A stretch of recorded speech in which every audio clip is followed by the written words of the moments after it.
हर सुबह ज़ैनब और फैज़ान एक ही बस में सफ़र करते थे। दोनों की मंजिल अलग थी, लेकिन वो हमेशा एक दूसरे को बस की मखसूस सीटों पर देखते। ज़ैनब हमेशा खिड़की के पास बैठती और फैज़ान खामोशी से पिछली सीट पर बैठकर उसे देखता रहता। कभी उनके दरमियान कोई बात न हुई, लेकिन नज़रें कई कहानियां कहती थीं।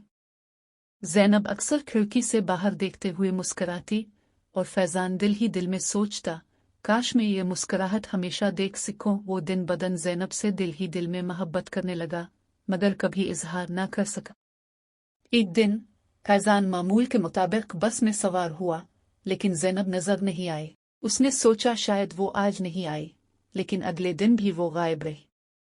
दिन महीनों में बदल गए और ज़ैनब का इंतजार फैज़ान की आदत बन गई। वो हर रोज इसी सीट पर बैठता, बस इसी उम्मीद में कि शायद वो वापस आ जाए। कई साल गुजर गए, फैज़ान ने कभी ज़ैनब से बात न की, लेकिन इसकी यादें हमेशा जिंदा रही। वो बस की वही सीट अब भी खाली रखता और दिल में ये सोच लिए कि मोहब्बत कभी अल्फाज की मोहताज नहीं होती, कभी कभी खामोशी ही मोहब्बत का सबसे बड़ा इजहार होता है। ज़ैनब के जाने के बाद फैज़ान ने बस को कभी नहीं छोड़ा।